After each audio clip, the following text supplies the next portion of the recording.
HSC এবং বিশ্ববিদ্যালয়ের ভর্তি পরীক্ষার প্রশ্ন সমাধানের নিয়মিত আয়োজনে আজকে আমাদের যে প্রশ্নটি আছে সেটি ঢাকা বোর্ড 2016 সালে আসা একটি প্রশ্ন।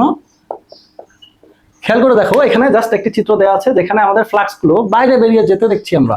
তো এই চিত্রের সাপেক্ষে বলা হচ্ছে ভেক্টর ক্ষেত্রে ডাইভারজেন্স যদি এই চিত্র দ্বারা নির্দেশিত হয় তাহলে নিচের কোনটি সঠিক। যেখানে ডাইভারজেন্স শূন্য, ডাইভারজেন্স পজিটিভ নেগেটিভ এবং আরেকটি এখানে কার্ল শূন্য দিয়ে রেখেছে, তো নিশ্চয়ই কার্ল তো হবেই না। এখানে কোনটি হবে? তো আমরা অনেক সময় ডাইভারজেন্সের বড় বড় ম্যাথ করে ফেলতে পারি, হ্যাঁ, নদী নৌকা, ছাতা বৃষ্টি, ভেক্টর ক্যালকুলাস, সব ধরনের ম্যাথটা নিয়ে আমরা খুবই পারদর্শী, কিন্তু থিওরিগুলো নিয়ে আমাদের তেমন কোনো পারদর্শিতা থাকে না। থিওরিগুলো আমরা বারংবার স্কিপ করি বা ভুলে যাওয়ার একটা প্রবণতা থাকে। তো আমি বলবো এই বিষয়গুলোতে তোমরা আসলে বেশি গুরুত্ব দিবা, কারণ বিশ্ববিদ্যালয়ের ভর্তি পরীক্ষায় কিন্তু ইভেন এইচএসসি এমসিকিউ কিন্তু এই থিওরিটিক্যাল বেসিক কোশ্চেনগুলোই বেশি আসতে দেখা যায়। তাহলে আমরা এখানে মাথায় রাখবো ডাইভারজেন্সের আসলে তিনটি ঘটনা ঘটে। একটি যেমন চিত্র দেওয়া আছে, হ্যাঁ, যে ক্ষেত্রে আমরা ফ্লাক্সগুলোকে বাইরে বেরিয়ে যেতে দেখছি, হ্যাঁ, এবং আরেকটি হচ্ছে যেখানে ফ্লাক্সগুলোকে ভিতরে ঢুকতে দেখবো, আর তৃতীয়টি হচ্ছে যেখানে একই সাথে ইনপুট এবং আউটপুট সমান, হ্যাঁ, সেখানে আমাদের কোনো ধরনের আসলে পরিবর্তন নেই।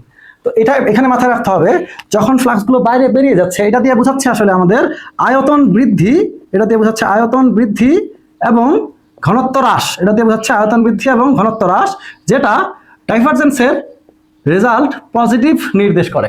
ডাইভারজেন্সের রেজাল্ট পজিটিভ আসলে আমাদের দেখা যাচ্ছে আয়তন বৃদ্ধি পায় এবং ঘনত্ব হ্রাস পায়, এবং চিত্রটা এইভাবে নির্দেশিত হবে। এবং এই ক্ষেত্রে খেয়াল করো, এই ক্ষেত্রে আমাদের ডাইভারজেন্সের রেজাল্টটা হবে নেগেটিভ, এবং এখানে আমাদের হবে আয়তন হ্রাস পাবে এবং ঘনত্বটা বৃদ্ধি পাবে, আয়তন হ্রাস পাবে এবং ঘনত্বটা বৃদ্ধি পাবে। আর এই ক্ষেত্রে আমাদের ডাইভারজেন্সের রেজাল্টটা আসবে অ্যাকচুয়ালি 0, হ্যাঁ, যেখানে আমরা দেখছি কোনো ধরনের পরিবর্তন কিন্তু হচ্ছে না। এবং এখানে ফ্লাক্সের পরিবর্তন না হওয়াটাকেই আমরা কিন্তু ফিজিক্সের ভাষায় বলে থাকি সলিনয়েডাল, অর্থাৎ যখনই আমাদের ডাইভারজেন্সের মানটা শূন্য হবে সেক্ষেত্রে আমাদের পরিবর্তন হবে না, এবং এটাকে আমরা বলবো সলিনয়েডাল।